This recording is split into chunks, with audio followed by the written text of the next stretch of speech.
नौकर होगा, जाता है उससे पूछता है ये कहाँ है, then he ask excuse me. दूसरा आंसर आते हैं जो कि धोती कुर्ता पहने हुए था, वो बोलता है कि इस बंदा का घर कहाँ है इस गांव में। इसे सर 1 मिनट, अपना काम कर करके इसे कि मैं आपको उसके घर तक ले जाता। महाराष्ट्र में उसके घर जब ले गया, पूरा टीम था, तो जब घर में गया तो वो बंदा खुद उसको पानी ला करके देता। देन ही गेट्स इरिटेटेड, पूरा टीम, कि भैया उससे तो मिला दो मुझे। तब वो then he takes out a chair, तब वो बैठ करके तब वो बात, जब फिजिक्स की बातें करना चाहता है, वो इंडियन का लीडिंग फिजिकल साइंटिस्ट, फिजिक्स के साइंटिस्ट, आज भी वो धोती कुर्ता पहन करके महाराष्ट्र में। What is that is the hello. धोती कुर्ता से आप ये नहीं समझ सकते कि ये बंदा मूर्ख है और ये बंदा ग्रेट साइंटिस्ट है।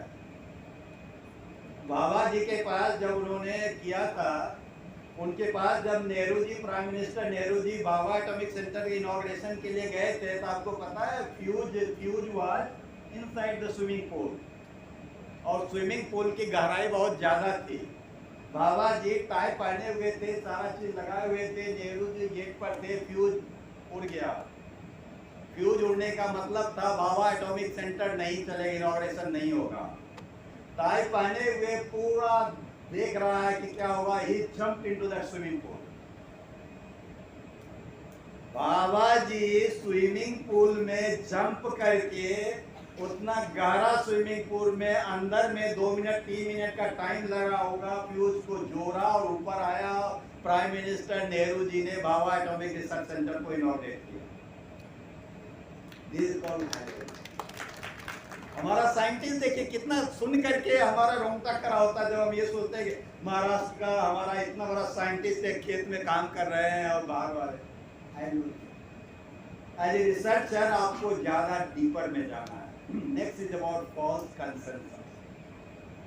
फॉल्स कंसेंसस का मतलब होता है कि मैं कुछ सोचता हूँ, लेट्स से मेरे माइंड में यार एक गांव में रहते हैं, अंग्रेजी नहीं बोलते हैं, वो मुझसे ज्यादा अच्छा बोलते हैं, मुझसे ज्यादा अच्छा संस्कार है अनुसार, मुझसे ज्यादा इंटेग्रिटी लेवल है, मुझसे ज्यादा उनके ऊपर है। वो आज भी केरला में जब अबुल कलाम सर, माननीय श्री अबुल कलाम, प्रेसिडेंट अबुल कलाम सर, वो रॉकेट छोड़ने के लिए जाते थे तो फार्मर से पूछते थे आज हवा किधर का होगा, आज ह्यूमिडिटी कितना होगा। फार्मर्स बोलते थे कि सर ह्यूमिडिटी ज्यादा है और टेम्परेचर इतना है, सनलाइट ऐसा है, प्रोबेबिलिटी है कि बारिश हो सकती है, और बारिश होता था। इंस्ट्रूमेंट से ज्यादा विश्वास वो फार्मर्स के बोली पे करते। फॉल्स कंसेंसस में क्या होते हैं, मैं कुछ सोचता हूँ, मैं सोचता हूँ कि आप अच्छे हो, आप बुरे हो, आप इंटेलिजेंट हो, आप नहीं हो, और होता कुछ है, और मैं उस अपने अनुसार उसका डिसीजन लेता हूँ। सबसे बड़ा सोशल साइंस का ये प्रॉब्लम है। मैं सोच रहा हूँ you will behave like this, कौन सोच रहा है, मैं सोच रहा हूँ, और आपके बारे में सोच रहा हूँ। ये डिस्टिंक्शन है researcher to you have to, because सारा रिस्पांस आपका क्वेश्चनर के ऊपर है, सारा डाटा आपका क्वेश्चनर के ऊपर है, क्वेश्चनर बायस हो जाएंगे। सबसे बड़ा क्वेश्चनर का प्रॉब्लम है false consensus. In the false consensus what happens, I think that you will buy in this fashion and you buy in a different fashion. हमारा सारा रिसर्च तो खराब हो गया। Therefore, you have to make a balance in the false consensus. ये पांचों research का बहुत ही important parameter है, and majority of us we commit blunder in all these 5 decisions. So the moment you start your research work, you must be very, very careful in all these 5. Clear? थोड़ा सा मैं research पर बोल रहे हैं तो values के बारे में थोड़ा सा बोल दूं, because this is the prescription of the UGC. Because आप लोग सब जरूर सोचिए कि ऑनेस्टी और इंटेग्रिटी में क्या अंतर है। मुझे 20 साल लगे उसको समझने में, बचपन में शुरू किया था और जब पढ़ाना शुरू किया तब मुझे समझ में आया कि क्या होता है। और आज तक मैं अपने इंटेग्रिटी के लेवल पर नहीं पहुंच पाया हूं, पता नहीं लाइफ में पहुंच पाऊंगा नहीं। और ये बिकॉज पीपल से you are the pilot of your destiny. When you are the pilot of your destiny, you have to decide that whether you are full of honesty, whether you are full of integrity, or you are full of the show off. दुनिया show off में ही चलती है। Social science में, management में मैं यही पढ़ाता ही हूँ कि क्रिएट द डिजायर। हमारे यहाँ इंडियन फिलोसफी में लॉर्ड बुद्धा कहते हैं कि the cause of all the sorrow is your desire. Therefore, if you want to attain nirvana, kill your desire or control your desire. Lord Buddha का कहना है, मेरा नहीं। और मैं जब क्लास में जाता हूँ तो पहला दिन लेक्चर यही देता हूँ, create the desire. If you want to survive in this most competitive environment of the world, please create the desire. देखिए कितना बड़ा कंट्रास्ट है दोनों जगह में। एक तरफ कहते हैं कि डिजायर को आप किल करो, निर्वाण प्राप्त करो, दूसरे तरफ आप कहते हैं सरवाइव करना, जिंदा रहना, तो डिजायर को क्रिएट करो। इसीलिए थोड़ा सा वैल्यू सिस्टम को हम देख लें क्विकली। आई थिंक टाइम कम है, सरकारी मीटिंग होगा, क्विकली मैं इसको कर देता हूँ। फर्स्ट थिंग है एथिक्स। हमने समझ लिया एथिक्स एथिकल होना चाहिए, मतलब मोरली हमें सही गलत का ज्ञान होना चाहिए और सही रास्ते पे चलना। Second is rigour. देखिए दुनिया के किसी भी देश में जब आप पीएचडी का डिग्री आप लेने के लिए जाएंगे या इवेलुएट करेंगे, ये रिगर बहुत ही स्ट्रिक्ट होते हैं। किसी भी देश में जितना आसानी से आपको यहाँ पे डिग्री मिल जाती है, नहीं मिलेगी।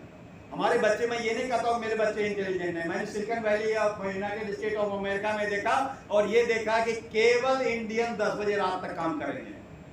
कोई भी अमेरिकन 5 बजे के बाद किसी भी ऑफिस में नहीं होता, केवल इंडियन। मैं तो देख करके हैरान रह गया 30 years back, only Indians are there and he works for 9 to 10 hours। जब भी आप बुलाइए इंडियंस इंजीनियर्स होंगे वहाँ। रिगर जब हम वहाँ रिगर कर सकते हैं तो जिन यूनिवर्सिटी में भी करेंगे। Third is about relevance. जो भी आप पीएचडी करते हो, रेलिवेंस। मैंने आपको एग्जांपल दिया कि जूता को सबको पहना ही है। वॉचेज में हम नवाज लगा दिया, पूरा मिडिल ईस्ट को सबको वॉच पहना रहे हैं। Software industry, see there's a book called, the name of that book is The World is Flat। पढ़ लीजिएगा, बहुत अच्छी बुक है। वर्ल्ड इज फ्लैट में जी का चेयरमैन होते हैं। जी का चेयरमैन बोलते हैं उसमें कि Indians are poor but they are academically very rich.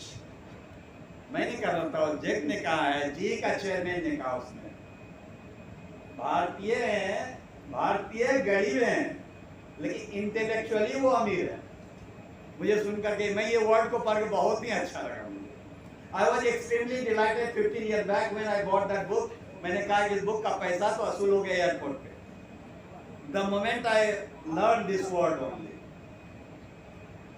why he said कि 2000 के बाद से इंडिया में जो आपको कॉल सेंटर्स का जो बिजनेस चला आउटसोर्सिंग का, होल वर्ल्ड में एक रिवॉल्यूशन था एम्प्लॉयमेंट। एंड टुडे आल्सो हम we are one of the best in the software area, but we are very poor in the hardware area. मैं सोचता हूँ कि इंडियंस, जहाँ आप कहीं भी अच्छे जगह पर जाओ, इंडियंस हैं। आज भी देखो, इसका चेयरमैन इंडियंस है, उसका चेयरमैन इंडियन है, बट फिर भी मैं ये सोचता हूँ कि हमारा पैटर्न जितना कम क्यों है।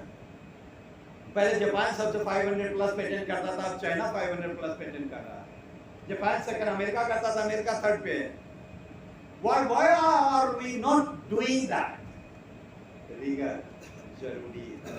Next is relevance. जो हम रिसर्च करते हैं हम भूल जाते। देखिए हमारा सबसे बड़ा प्रॉब्लम, मेरा भी प्रॉब्लम है, मैं अलग नहीं हूँ इसमें। प्रॉब्लम ये है कि जहां भी इसका जो 0.05 से कम आया, रिजेक्ट हुआ, खुश हो गए। जहां से रिसर्च शुरू होता वहीं हम अंत कर देते हैं रिसर्च। जो आपका रिसर्च है उसका रेलिवेंस होना चाहिए। अभी अभी आपने दिल्ली यूनिवर्सिटी में एक रिसर्च पब्लिश हुआ, Dwarka area, ISTR Dwarka at Delhi, कि जो वाटर लेवल का जो काम है, लास्ट ईयर चेन्नई में बाढ़ आ गया था, पता है आपको। उन्होंने ये कहा कि जो टाउन में बाढ़ आने का कारण ये है कि टाउन में जो पानी, water searches its own level, पानी की जो है वो सारा का सारा डंप करके हमने बिल्डिंग 25 स्टोरी बिल्डिंग बना दिया। नतीजा ये है कि वाटर लेवल का निकल जाना। बहुत अच्छा दिल्ली यूनिवर्सिटी का रिसर्च चाहिए वाटर मैनेजमेंट पर, बहुत ही अच्छा रिसर्च है। अब देखिए रेलिवेंस, मैं यहाँ क्लास में मैं बता रहा हूँ कि दिल्ली यूनिवर्सिटी का रिसर्च है, उसी तरह जिंद का जब रिसर्च होगा कि ये एरिया में, बीजी साहब आज सुबह में बता रहे थे कि there should be plantation all over the university, all over the area. You just imagine, एक बच्चा हर एक प्लांट लगाना शुरू कर देगा। रेलिवेंस, जो आप रिसर्च कर रहे हैं उसका क्या रेलिवेंस है। नेक्स्ट, ट्रांसपेरेंसी, ये दिखना चाहिए। एक आदमी नॉर्थ ईस्ट में गुवाहाटी में पूरा जंगल खड़ा कर दिया, एक आदमी, सिंगल मैन, सब जानते हैं हम लोग। जब एक आदमी पूरा जंगल बना सकता है, क्यों बनाया, मोटिवेशन का आप सुन लीजिएगा, तो हम क्यों नहीं कर सकते हैं। आपका रिसर्च ट्रांसपेरेंट होना चाहिए। रिस्पेक्ट, जो भी एरिया हम कर रहे हैं, जो इस ढंग से कर रहे हैं, उस काम को हम रिस्पेक्ट दें। बिकॉज हमारा जो रिसर्च है वो मेरा है, ओन्ड है, this is my, I am contributing that, I am committed, I am devoted, or whatever is mine there. Let us respect that word, that इसमें कोई भी हैंकी पैंकी नहीं आएंगे। I will not allow to bring any sort of hanky. Next is impartiality, जो आप कर रहे हो बायस नहीं होना चाहिए। मैंने 5 बायस गिना दिया आपको, there are hundreds of bias. We call type 1 error, we call type 2 error, हम स्ट्रगल करते रहते हैं। Impartial होना चाहिए। नेक्स्ट इज इंडिपेंडेंट, ये इम्पोज नहीं होना चाहिए आगे से। गवर्नमेंट की अलाउ नहीं करती है तो मैं नहीं करूँगा, ये नहीं हो रहा। बाहर का जो भी है आपके ऊपर थोपा नहीं जाना चाहिए। You are independent to pursue the research. And last is about accountability, you must be accountable for your research. Now एक चीज मैं बता करके बंद करूंगा। फर्स्ट थिंग, रिसर्च शुरू कहाँ से करना। पहला चीज रिसर्च शुरू करने का स्थान है। देखिए 2-3 बातें होती है। 3 बातें मैंने कहा रिसर्च में, 3 बातें होता है ऑब्जेक्टिव्स में। क्योंकि ऑब्जेक्टिव, पहला बात ऑब्जेक्टिव में होता है कि वेरिएबल्स आपका क्या है, कंस्ट्रक्ट क्या है, इसको आइडेंटिफाई कर लो। दूसरा बात आपके रिसर्च में होता है कि उस वेरिएबल्स के बीच क्या रिलेशनशिप है, उसको देख ले।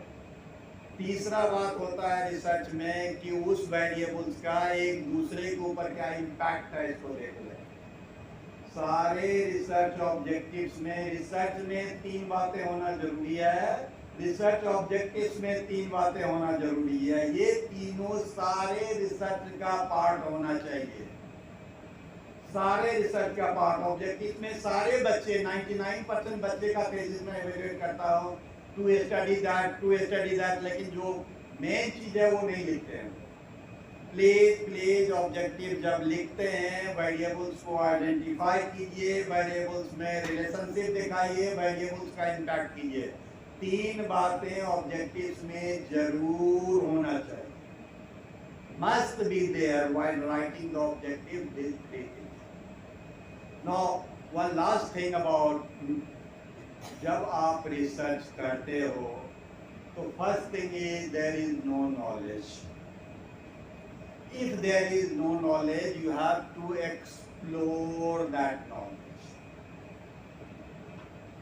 There is no knowledge, then you have to explore that knowledge. Knowledge can be explored directly और through the help of something.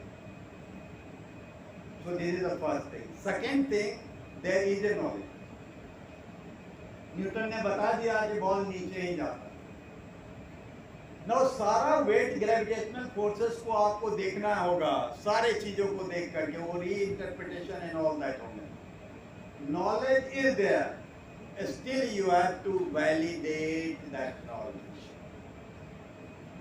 Knowledge है, but उस knowledge को आपको validate करना। तो जब आप वैलिडेट करोगे उस नॉलेज को तो एक डिफरेंट पर्सपेक्टिव देंगे आप। That is called the newness. Idea भी कुछ है, उस आइडिया को आप दोबारा करेंगे तो एक डिफरेंट पर्सपेक्टिव में आप दैट आइडिया देंगे।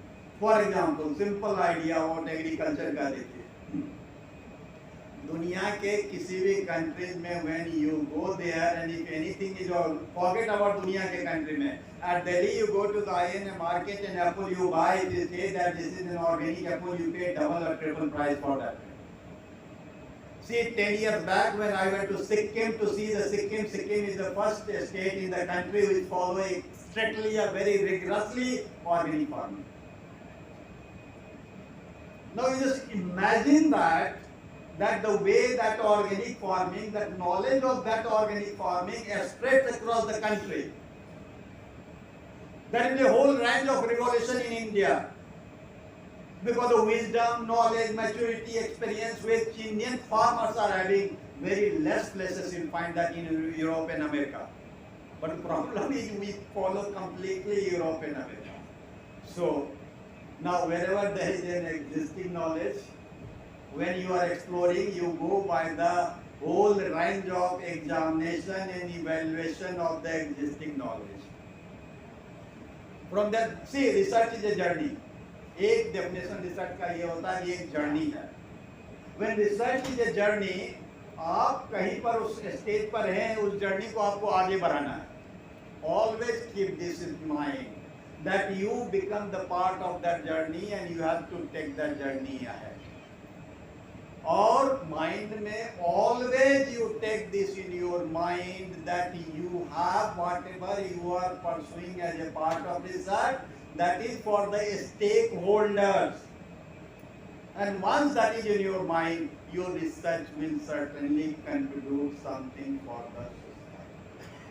Okay, and because time is less, Vijay will also go and other session will continue. So, at the last concluding remark, research is a journey. All of us is a part of that journey. Let us take that journey to the best possible way. Thank you very much.